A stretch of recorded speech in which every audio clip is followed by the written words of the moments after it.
सजना दीदार तेरा रब दा दीदार है। सजना दीदार तेरा रब दा दीदार है। इबादत करां मैं तेरी न समझी के प्यार है। सजना दीदार तेरा रब दा दीदार है।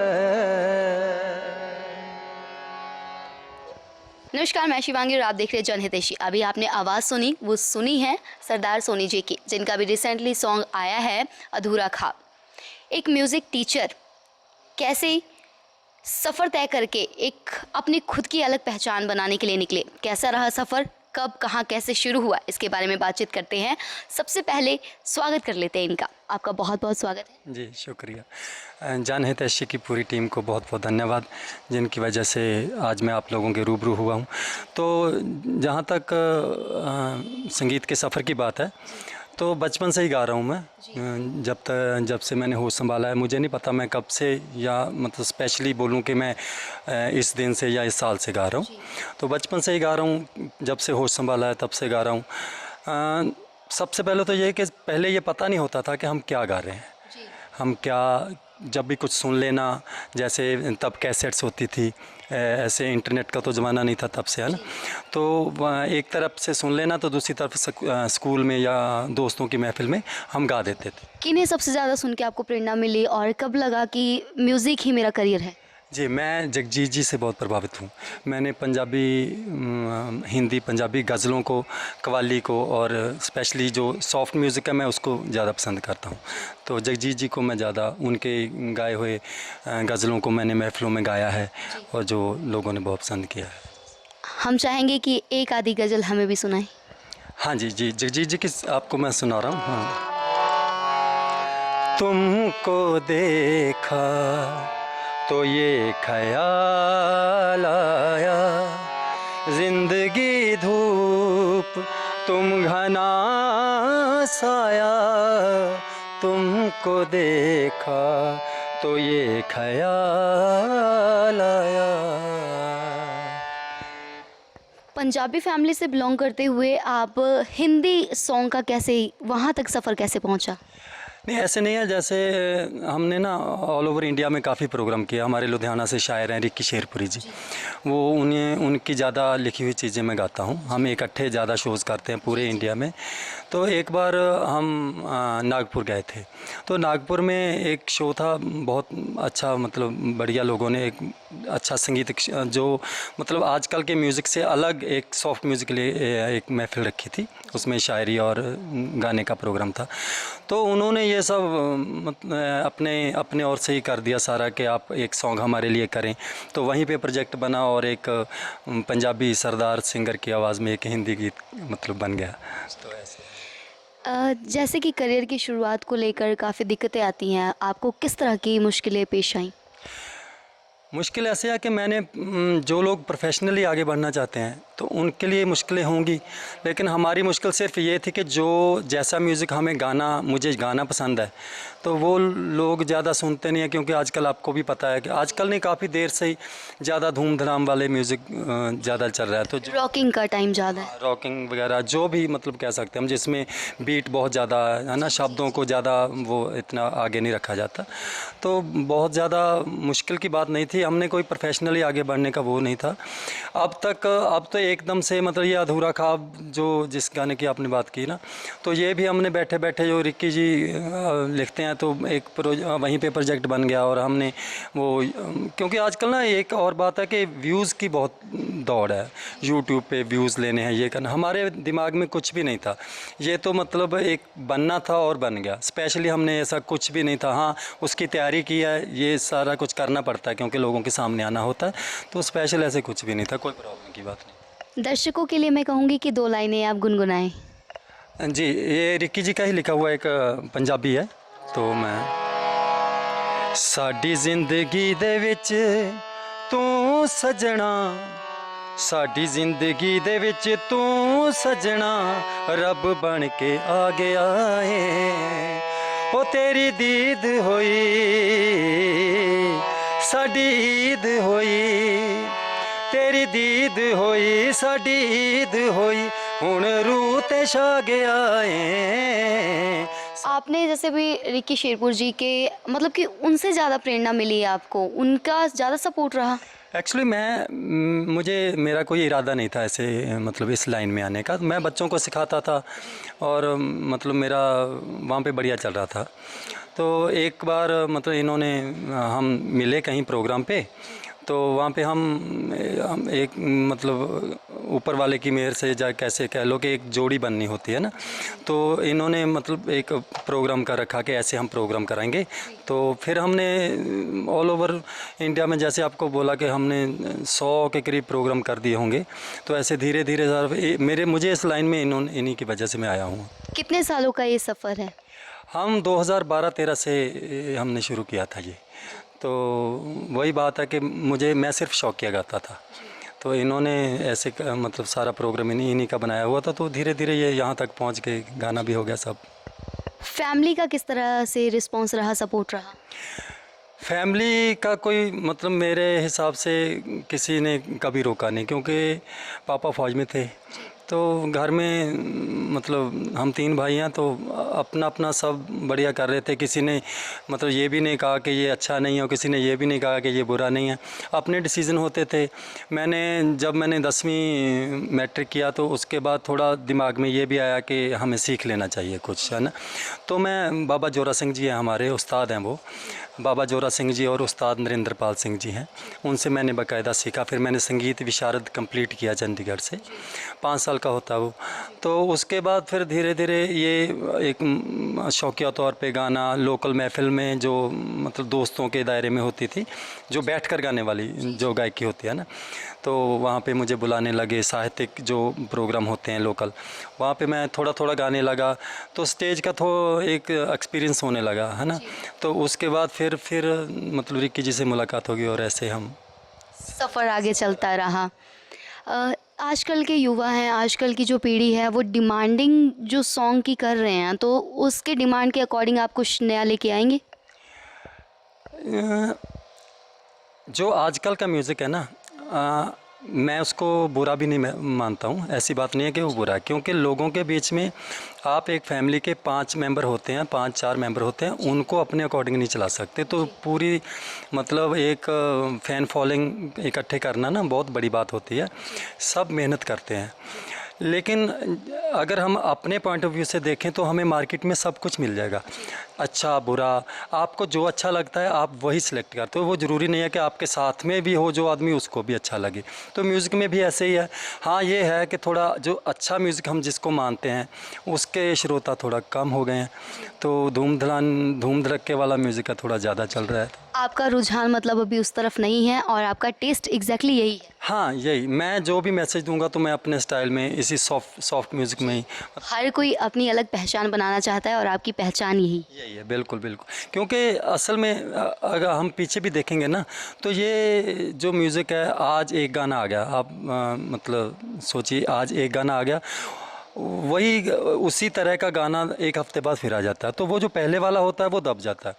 अब आप 20 साल 30 साल 35 साल पहले वाली गज़लें और गाने आप आज भी सुनेंगे, लता जी को सुनिए, मुकेश जी को, रफ़ी जी को, तो वो वाला जो मतलब किसी भी टाइप के इंसान को वो सुना दोगे कि तो वो आज भी ताज़ा लगेगा, क्योंकि उसमें रियल म्यूज़िक है, उसमें सीखा हुआ है, उसमें एक ट्रेनिंग लेके गया हुआ आदमी, उसने रियाज़ किया, प्रैक्टिस किया। कहीं ना कहीं वो एक जो रियाज़ है ना, वो भी एक भक्ति होती है ना। 4-4 5-5 घंटे आप दुनिया से हटकर टूट कर बैठते हो, तो मतलब अपने जो इंस्ट्रूमेंट है या अपने गले के साथ एकमिक होकर बैठते हो, तो वहाँ से वो आवाज़ निकलती है, वो दिल से आवाज़ निकलती है। एक होता है कि आपको एक टेक्निकली आप इतना ज़्यादा मतलब शोर शराबा ये वो उसमें डाल दो, कुछ दिन तो चलेगा, लेकिन ऐसे नहीं बोल सकते कि वो सारी उम्र चलेगा या जब भी सुनोगे तब भी अच्छा लगेगा। साफ शब्दों में अगर हम बात करें तो नया 9 दिन पुराना 100 दिन। बिल्कुल बिल्कुल सही बात है, क्योंकि उस्तादों से यही सीखा है। जो जो कुछ भी है पुरानी, जो भी, हम सिर्फ म्यूज़िक की बात नहीं करते हैं ना, किसी भी फील्ड में है, वो जो पुरानी बातें हैं वो आज भी ज़िंदा भी हैं और ज़िंदा दिल भी हैं। आप रियाज कितना समय देते इसको? रियाज का ऐसा है कि रियाज हर रोज़ करना ज़रूरी होता है वैसे तो। कितना समय, मतलब सुबह से लेके शाम तक, या फिर कोई समय बांधा हुआ है कि इस टाइम में मुझे करनी है प्रैक्टिस? सुबह मैं 1 से 2 घंटे तो डेली करता हूँ। उसके बाद जब भी टाइम मिले, जैसे ये लॉकडाउन था अभी, तो कुछ लोगों का कहना था कि लॉकडाउन हो गया, ऐसे है ये वो फलां।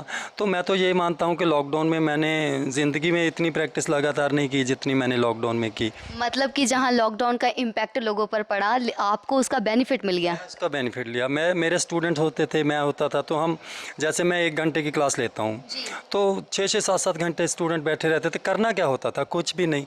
तो उनका भी फ़ायदा हो गया और मेरा भी फ़ायदा हो गया। वो लॉकडाउन का कोई बहुत ज़्यादा हम उसको ऐसे नहीं, क्योंकि भगवान जो करता है अच्छा ही करता है, कोई ऐसी बात नहीं है। और अभी की अगर हम बात करें तो रिसेंटली आपका ये सॉन्ग आया है, अब न्यू प्रोजेक्ट जो आने वाला है उसके बारे में? हाँ, वो चलो गाना तो नहीं मैं बताऊंगा। अभी रिक्की जी के 3 सॉन्ग का एक हम गुलदस्ता टाइप करेंगे, तो वो सभी सॉफ्ट म्यूज़िक में होंगे। एक सूफ़ी रंग है उसमें, एक सूफ़ी रोमांटिक होगा। तो एक आजकल का जो मतलब माहौल है उसके हिसाब से थोड़ा सा, जैसे जैसे उनकी पोएट्री भी है, भगवान को लेके कोई ऐसा बना एक प्रोग्राम है बना हुआ। हाँ जी। किस तरह का मैसेज होगा उसमें, इंसानियत का, मोहब्बत का? हाँ जी, वो तो डेफिनेटली होगा ही। हमारा जो मेन है, शायद टाइटल भी ऐसा ही कुछ होगा। तो उसमें क्योंकि आजकल ना वो दिलों में दरारें बहुत पड़ गई, तो वो तो हमारा मेन मकसद ही यही है कि हम प्यार बांटने का कोशिश करें, है ना। तो वो तो हो गए। उसमें जो सूफ़ी रोमांटिक को ऐसा बोलते हैं कि अगर हम यारा शब्द है जैसे, तो उसको जो लोग यारा को अपने हिसाब से लेना चाहते हैं वैसे ले लें। तो हम मतलब भगवान के लिए या अपने मुर्शिद के लिए यार शब्द जैसे बोलते, तो ऐसे सूफ़ी रोमांटिक भी होगा ज़्यादातर हम। कब तक ये हमें देखने को मिलेगा? ये हम दिसंबर जनवरी तक कर देंगे, क्योंकि उस पर काम चल रहा है अभी। म्यूज़िक का थोड़ा थोड़ा है बीच में, काफ़ी काम पड़ा हुआ है। हाँ जी, हाँ जी। अभी फ़िलहाल आपने रिसेंटली प्रोजेक्ट के बारे में नहीं बता सकते हैं क्योंकि बंदिश है। बिल्कुल बिल्कुल, वो ऐसा वर्डिंग वगैरह भी होती है, काफ़ी कुछ होता है। कुछ कंपनी जो रिलीज़ करती हैं उनकी वजह से भी कुछ ना कुछ तो यहाँ रखना पड़ता है। अभी आपका ये जो सॉन्ग जिसकी हम बात कर रहे हैं बार बार, ये 2 लाइनें अगर आप हमारे लिए गुनगुनाएं। हाँ जी, हाँ जी, ज़रूर ज़रूर। इसके बारे में एक मैं इंसिडेंट बताना चाहता हूँ कि जो, चलो ठीक, हाँ जी। अधूरा सा एक ख्वाब हमने बुना है, जो मेरा नहीं है, जो मेरा नहीं है, उसी को चुना है। अधूरा सा एक ख्वाब मैंने बुना है। अधूरा सा एक ख्वाब मैंने बुनाया है, जो मेरा नहीं है उसी को चुना है। ये मतलब कैसे लय ये बन गई? ऐसे रियल लाइफ में भी ऐसा ही है? नहीं, ऐसी बात नहीं है। मैंने जैसे बताया कि हम नागपुर में गए थे, तो वहाँ पे जो प्रोग्राम के ऑर्गेनाइज़र थे उन्होंने ये सारा सॉन्ग का मतलब प्रोजेक्ट किया था। तो वो सब हम इकट्ठे मतलब बैठे हुए थे, एक मतलब मीटिंग सी जैसे करते हैं बाद में, प्रोग्राम के बाद में। तो वहाँ पे 2 शब्द ऐसे अधूरा ख्वाब, वो रिक्की जी के मतलब मन में, माइंड में 2 शब्द आ गए। तो उसी में वो गुनगुनाने लगे ऐसे करके, तो एक बड़ी बहुत मतलब बढ़िया सी एक लाइन बन गई, और आधे घंटे के अंदर अंदर वो पूरे का पूरा मतलब गाना बन गया। आधे घंटे में पूरा म्यूजिक कंप्लीट कर दिया? जी, उसकी मतलब बंदिश, कई बार ऐसा होता है ना, मैं जैसे हम भगवान को मानने वाले हैं, तो भगवान कई बार ऐसा होता है कि कोई प्रोजेक्ट बनना होता है। कई बार तो एक जब हम सोच कर बैठते हैं कि हमने ऐसे कुछ बनाना है, तो तब वो बनता नहीं है ना। हम झल्लाकर कई बार उसको छोड़ भी देते हैं। तो कई बार एक ऐसी कोई चीज़ बननी होती है, इतनी जल्दी जल्दी उसका मतलब बंदिश भी बन गई, और उन्होंने ये डिसाइड भी कर लिया कि हाँ, हम इसी मतलब सॉन्ग पे हम इसको पिक्चराइज भी करेंगे और इसको रिकॉर्ड भी करेंगे। तो ये ऐसे हो जाता है। फिर कई बार कोई अच्छी चीज़ बननी होती है, तो मेरे लिए मतलब एक टर्निंग पॉइंट था कि मैं, क्योंकि ये मैंने जैसे बताया कि प्रोफेशनली कुछ भी इरादा नहीं था, कुछ भी नहीं था, लेकिन लोगों ने इतना उसको पसंद किया इतना व्यूज़ वगैरह भी सब उसी की वजह से आपके सामने भी बैठा हूँ मैं। यूँ कह सकते हैं कि किस्मत के दरवाजे अचानक से खुले और आपने अंदर एंटर किया और उसके बाद ऊंचाइयों पे आप पहुंच गए। कैसा रिस्पांस रहा जब फैंस की तरफ से इसे बहुत ज़्यादा सराहा गया, तो कैसा महसूस किया? बहुत अच्छा लगता है। जैसे मैंने आपको बताया कि 6-7 साल से हम इकट्ठे ये प्रोग्राम कर रहे हैं, तो वो सभी लोग जुड़े हुए हैं, काफ़ी लोग जुड़े हुए हैं। तो जब ये सॉन्ग बना और यूट्यूब पे डाला हमने, तो कुछ दिनों में ही इतने फ़ोन और इतना वो सब व्यूज़ वगैरह भी काफ़ी सब, मतलब ज़िंदगी सी बदल गई। सब कुछ अच्छा मतलब ऐसे सोचा नहीं था जो कुछ दिनों में ही मतलब हमने महसूस कर लिया। हम ऐसे ही दुआ करते रहेंगे कि तरक्की करते रहें, आपकी जो अपकमिंग सॉन्ग्स हैं वो जल्दी फटाफट आएँ और इसी तरह से आप छा जाएँ। जाते जाते जो आजकल के युवा हैं जो जिस तरह के सॉन्ग्स पसंद कर रहे हैं, तो उन्हें भी ये संदेश हमें देना है कि नया 9 दिन पुराना 100 दिन, तो उसके लिए कोई मैसेज? देखिए, मैंने पहले बताया कि बुरा कुछ भी नहीं है, लेकिन हमें ये सोचना चाहिए कि हम अपनी जो आने वाले लोग हैं, अपने आने वाले बच्चों के लिए, अपनी पीढ़ी के लिए कौन सी चीज़ है जो अच्छी है। जैसे हम बाज़ार में जाते हैं तो अच्छी चीज़ें उनके लिए ख़रीदते हैं, तो म्यूज़िक भी ऐसा ही। बच्चे घर से स्कूल कॉलेज में जाते हैं, वहाँ पे तरह तरह की चीज़ें सुनते हैं, लेकिन हम घर में उनको बता सकते हैं कि बेटा तुम्हारे लिए ये अच्छा है। तो यही है कि अच्छा सुनो, बुरा तो वैसे कुछ भी नहीं है। मैंने फिर भी बोलता हूँ मैं, जो लोग मेहनत कर रहे हैं अपने अपने फील्ड में सब कुछ बहुत अच्छा कर रहे हैं, लेकिन ये हमको डिसाइड करना है कि हमने क्या सुनना है और क्या सुनाना है बच्चों को। तो हम गाइड करेंगे तो बच्चों को आदत पड़ जाएगी।